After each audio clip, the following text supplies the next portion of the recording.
é trabalho de task force, está sendo aqui na 2014, líder não político de todo o país no Reino, incluindo também Holanda, a comprometer no mês para instalar task force do Reino para trabalhar o direito de mocha. Nós estamos de acordo com nós noteia ainda, e que ainda tem trabalho para fazer. Mas também não estamos de acordo com nós tem roupa de sim de outro e com nós mês, especialmente a isla do Caribe, pornifica roupa para outro. De sostener, compartilhar, facilitar. Nós temos também roupa em comum para o que é a cultura.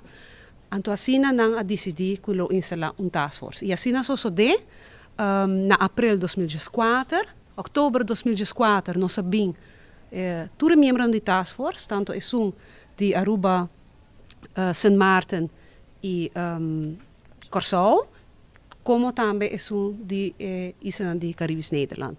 Nós sabemos junto com o papi, arriba Kiko, é ponto não, que nós lo traz arriba de dengue, aí não cuta bem, for de diálogo não é, a sali 5 pontos, de qual nós turta hanha, com 7 pontos não, que nós temos que pôr atenção para o manager, onde não, nós dedicamos uma conferência na de ano passado, esse é o tema de safety net, e de dois, o tema de conferência aqui, principalmente lá nos visa, é papel com maior na hunga de vida de emocional, e é outro ponto não, é outro 3 pontos não que nós acordar entre países não tá é cadena de ajuda de prevenção, teco ajuda para o que está maltrato de mucha, se a infraestrutura não tem, ou como nós temos que melhorar.